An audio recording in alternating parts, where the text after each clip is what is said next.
Patriarcas e Profetas. Capítulo 34. Os 12 espias. 11 dias depois de partir do Monte Horebe, as hostes hebreias acamparam-se em Cádiz, no deserto de Parã, que não ficava longe das fronteiras da terra prometida.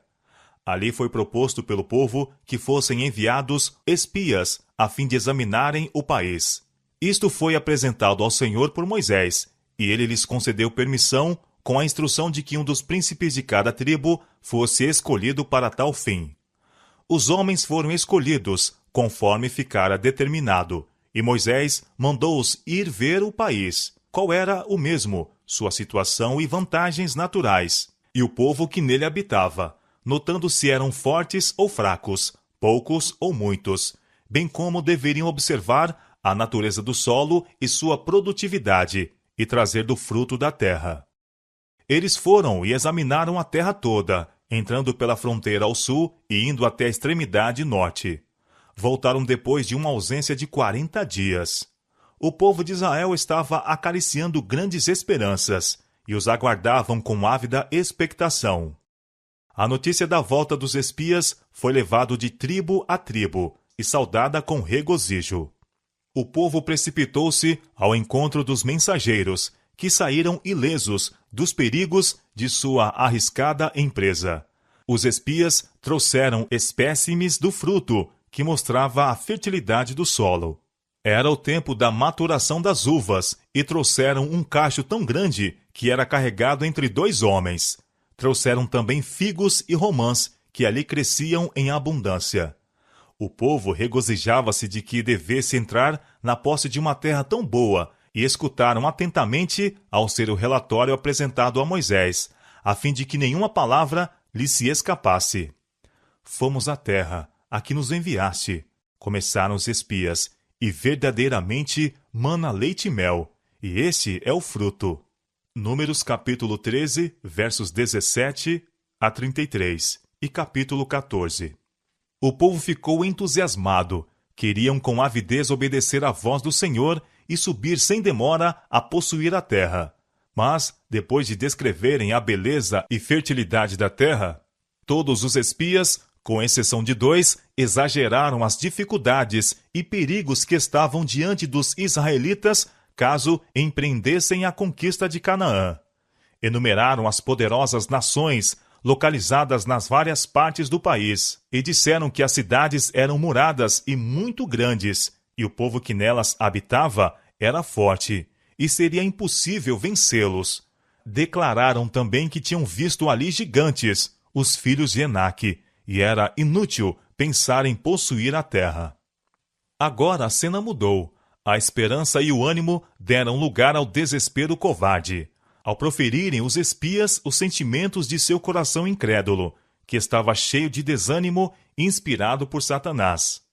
Sua incredulidade lançou lúgubre sombra à congregação, e o grande poder de Deus, tantas vezes manifesto em prol da nação eleita, foi esquecido.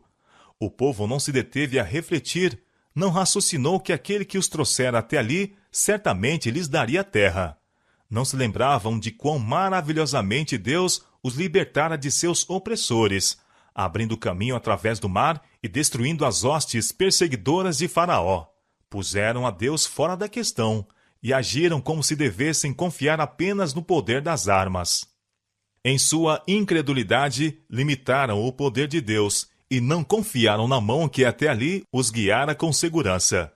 E repetiram seu erro anterior de murmurar contra Moisés e Arão. Este, pois, é o fim de todas as nossas grandes esperanças? Disseram. É esta a terra para possuir, a qual viajamos desde o Egito. Acusaram seus chefes de enganar o povo e acarretar angústia sobre Israel. O povo ficou desesperado em seu desapontamento e aflição. Ergueu-se um pranto agoniado e misturou-se com um murmúrio confuso das vozes. Calebe compreendeu a situação e, bastante ousado para tomar a defesa da palavra de Deus, fez tudo ao seu alcance para desfazer a má influência de seus companheiros infiéis. Por um momento, o povo ficou em silêncio para ouvir-lhe as palavras de esperança e ânimo, com respeito à boa terra. Ele não contradizia o que já havia sido dito. Os muros eram altos e fortes os cananeus, mas Deus prometera a Israel a terra. Subamos animosamente e possuamo-la em herança, insistiu Calebe, porque certamente prevaleceremos contra ela. Mas os 10, interrompendo, descreveram os obstáculos em cores mais negras do que ao princípio. Não podemos subir contra aquele povo, declararam, porque é mais forte do que nós. Todo o povo que vimos no meio dela são homens de grande estatura. Também vimos ali gigantes, filhos de Enaque, descendentes dos gigantes. E éramos aos nossos olhos como gafanhotos, e assim também éramos aos seus olhos. Estes homens, tendo enveredado por um caminho, pertinazmente se pusera contra Calebe e Josué, contra Moisés e contra Deus. Cada passo para a frente os tornava mais decididos. Estavam resolvidos a desacoroçoar todo o esforço para se apossarem de Canaã. Torciam a verdade a fim de sustentar sua influência nociva. É terra que consome seus moradores, disseram eles. Isto não era somente uma notícia ruim, mas também mentirosa. Era incoerente. Os espias tinham declarado ser o país frutífero e próspero, e o povo de estatura gigantesca, coisas estas que seriam impossíveis se o clima fosse tão insalubre que se pudesse dizer da terra que consumia os habitantes. Mas quando os homens entregam o coração à incredulidade, colocam-se sob o domínio de Satanás, e ninguém poderá dizer até aonde ele os levará. Então levantou-se toda a congregação, e alçaram sua voz, e o povo chorou naquela mesma noite. Revolta e franca sedição seguiram-se rapidamente, pois Satanás teve pleno domínio, e o povo parecia despojado da razão. Amaldiçoaram Moisés e Arão, esquecendo-se de que Deus escutava suas ímpias palavras, e que, cercado pela coluna de nuvem, o anjo de sua presença estava a testemunhar a terrível explosão de ira por parte deles. Com amargura exclamaram: "Ah, se morrêramos na terra do Egito!" Ou: "Ah, se morrêramos neste deserto!" Então seus sentimentos se insurgiram contra Deus. Por que nos traz o Senhor a esta terra, para cairmos à espada e para que nossas mulheres e nossas crianças sejam por presa? Não nos seria melhor voltarmos ao Egito? E diziam uns aos outros: "Levantemos um capitão e voltemos ao Egito." Desta maneira, não acusavam somente a Moisés, mas ao próprio Deus, de os enganar, prometendo-lhes uma terra que eram incapazes de possuir. E chegaram ao ponto de designar um capitão para os guiar de volta à terra de seu sofrimento e cativeiro, da qual haviam sido libertos pelo braço forte da onipotência. Com humilhação e angústia, Moisés e Arão caíram sobre os seus rostos perante todo o ajuntamento dos filhos de Israel, não sabendo o que fazer para os demover de seu inconsiderado e apaixonado propósito. Calebe e Josué tentaram acalmar o tumulto.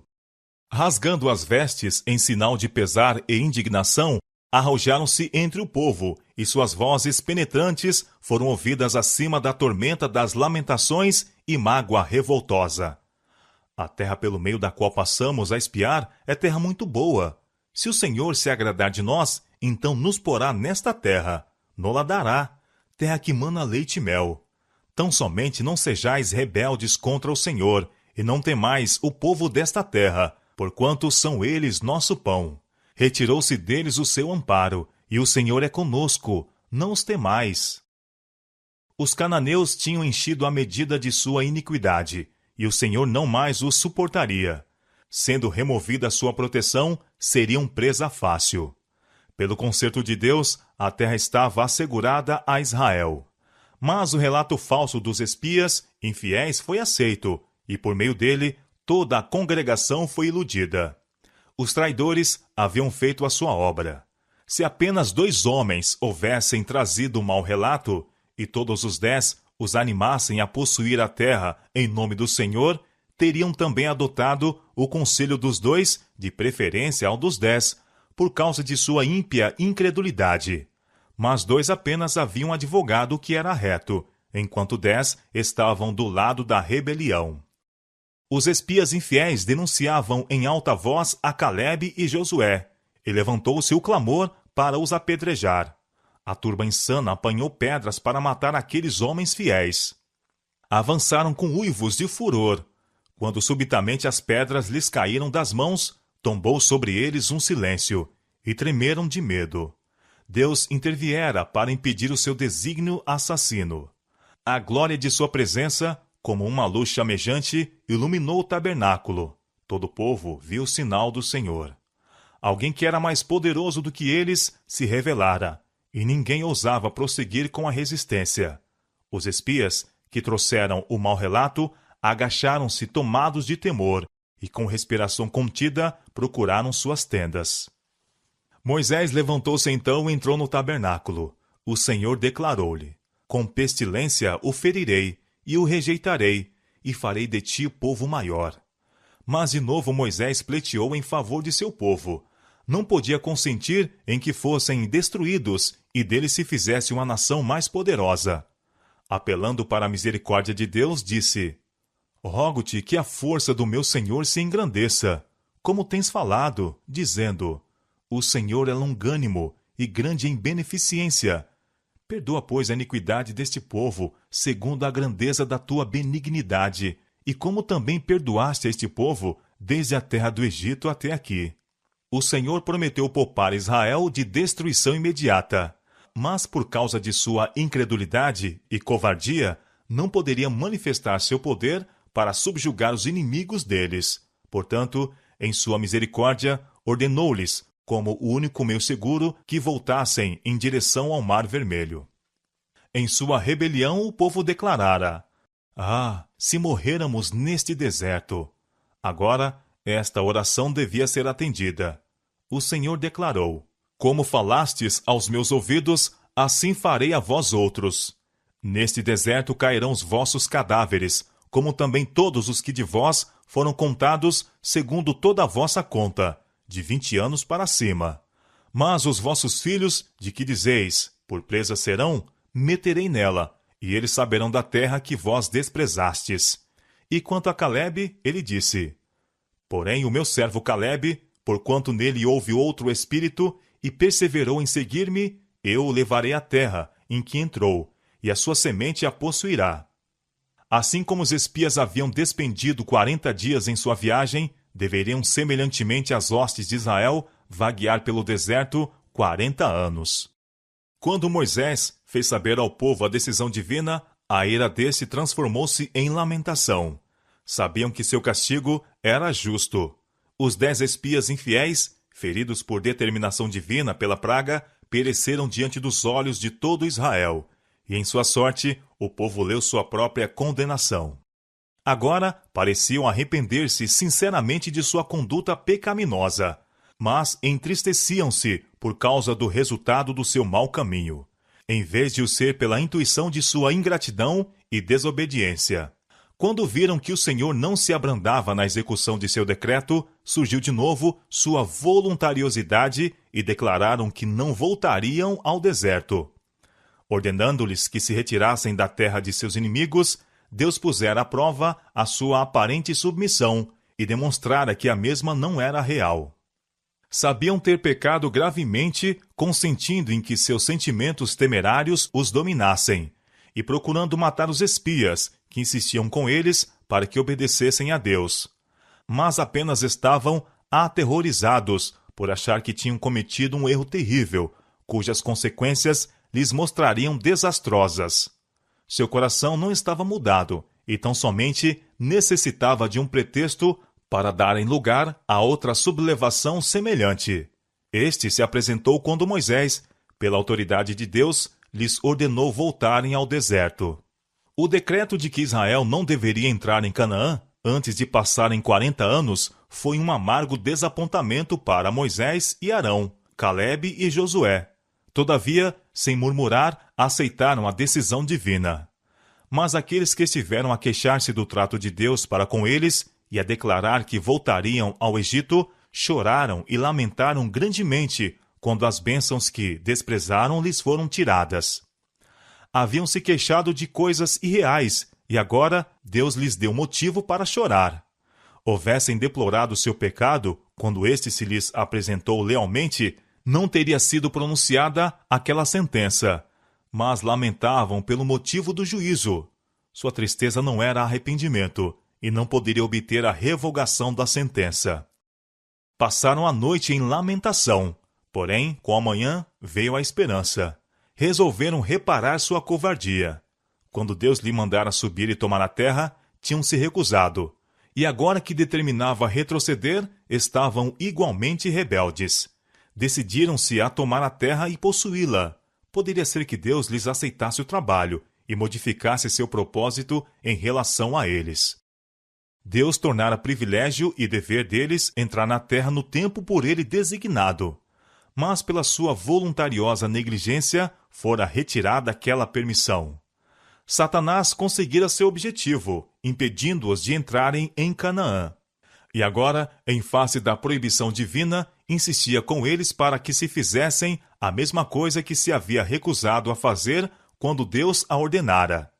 Destarte, o grande enganador alcançou a vitória, levando-os à rebelião pela segunda vez. Não havia confiado no poder de Deus a operar juntamente com seus esforços ao se apoderarem eles de Canaã. Todavia, contavam agora com sua própria força para efetuarem o trabalho independentemente do auxílio divino. Pecamos contra o Senhor, exclamaram. Nós subiremos e pelejaremos conforme a tudo o que nos ordenou o Senhor nosso Deus. Deuteronômio capítulo 1, verso 41. Tão terrivelmente cegos ficaram eles pela transgressão. O Senhor nunca lhes mandara subir e pelejar. Não era seu propósito que adquirissem a terra pela guerra, mas pela obediência estrita às suas ordens. Se bem que seu coração não estivesse mudado, o povo fora levado a confessar a pecaminosidade e loucura de sua rebelião diante do relatório dos espias. Viam agora o valor da bênção que tão temerariamente haviam rejeitado. Confessaram que sua própria incredulidade os excluíra de Canaã. Pecamos, disseram eles, reconhecendo que a falta estava neles mesmos e não com Deus, a quem tão impiamente acusaram de deixar de cumprir suas promessas para com eles. Se bem que sua confissão não partisse do verdadeiro arrependimento, serviu para reivindicar a justiça de Deus em seu trato com eles. O Senhor ainda opera de modo semelhante para glorificar o seu nome, levando homens a reconhecerem a sua justiça. Quando aqueles que professam amá-lo se queixam de sua providência, desprezam-lhe as promessas e, cedendo à tentação, se unem com os anjos maus para frustrarem os propósitos de Deus. O Senhor muitas vezes encaminha de tal maneira as circunstâncias que essas mesmas pessoas são levadas ao ponto em que se convençam de seu pecado e sejam constrangidas a reconhecer a impiedade de sua conduta e a justiça e bondade de Deus em seu trato com elas. E isto, embora não tenham verdadeiro arrependimento. É assim que Deus põe em ação forças contrárias, a fim de tornar manifestas as obras das trevas. E se bem que o Espírito que inspirou a má conduta não esteja radicalmente transformado, fazem-se confissões para vindicar a honra de Deus e justificar aqueles que, da parte dele, reprovam fielmente, os quais sofreram oposição e foram caluniados. Assim será quando a ira de Deus for finalmente derramada. Quando o Senhor vier, com milhares de santos anjos, para fazer juízo contra todos, convencerá, dentre eles, todos os ímpios, por todas as suas obras de impiedade. São Judas, versos 14 e 15. Cada pecador será levado a ver e reconhecer a justiça de sua condenação. Sem tomar em consideração a sentença divina, prepararam-se os israelitas para empreender a conquista de Canaã. Equipados de escudos e armas de guerra, achavam-se, quanto ao que calculavam, completamente preparados para a luta. Mas eram deploravelmente deficientes à vista de Deus e de seus entristecidos servos. Quando quase 40 anos mais tarde, o Senhor ordenou a Israel subir e tomar Jericó, prometeu ir com eles. A arca, contendo a sua lei, foi levada diante dos exércitos deles. Os chefes, que ele designara, deviam guiar-lhes os movimentos, sob a inspeção divina. Com tal direção, nenhum mal lhes poderia sobrevir. Mas agora, contrariamente ao mando de Deus e à proibição solene de seus chefes, sem a arca e sem Moisés, foram enfrentar os exércitos do inimigo. A trombeta soou o alarma, e Moisés apressou-se após eles, com aviso: Por que quebrantais o mandado do Senhor? Pois isso não prosperará. Não subais, pois o Senhor não estará no meio de vós, para que não sejais feridos diante dos vossos inimigos, porque os amalequitas e os cananeus estão ali diante da vossa face, e caireis à espada. Os cananeus tinham ouvido falar do poder misterioso que parecia guardar esse povo, e dos prodígios operados em seu favor, e agora convocaram uma força poderosa para repelir os invasores. O exército atacante não tinha chefe. Nenhuma oração fora feita para que Deus lhes desse a vitória. Saíram com o desesperado intuito de revogar a sua sorte ou morrer na batalha. Posto que não fossem experimentados na guerra, eram uma vasta multidão de homens armados e esperavam por um assalto de surpresa e, tremendo, suplantar toda a oposição. Presunçosamente, desafiaram um adversário que não ousara atacá-los. Os cananeus tinham-se estacionado sobre um planalto rochoso, acessível apenas por desfiladeiros incômodos e subidas íngremes e perigosas. O imenso número dos hebreus apenas poderia tornar sua derrota mais terrível. Vagarosamente enfileiraram-se pelas sendas das montanhas, expostos aos projéteis mortíferos de seus inimigos no alto. Rochas pesadas vinham trovejando abaixo, assinalando seu caminho com sangue dos mortos. Aqueles que atingiam o cimo, exausto com a ascensão, eram atrozmente repelidos e expulsos com grandes perdas. O campo de carnificina ficou juncado de cadáveres. O exército de Israel foi derrotado completamente. Destruição e morte foram resultado daquela experiência revoltosa. Obrigados finalmente à submissão, os sobreviventes voltaram e choraram perante o Senhor. Mas o Senhor não ouviu a sua voz. Pela sua assinalada vitória, os inimigos de Israel, que antes haviam esperado com tremor a aproximação daquele poderoso exército, inspiraram-se de confiança para lhes resistir. Todas as notícias que tinham ouvido concernentes às coisas maravilhosas que Deus operara pelo seu povo, consideravam agora falsas, e entendiam não haver motivos de receio. Aquela primeira derrota de Israel, inspirando os cananeus com coragem e resolução, aumentara grandemente as dificuldades da conquista.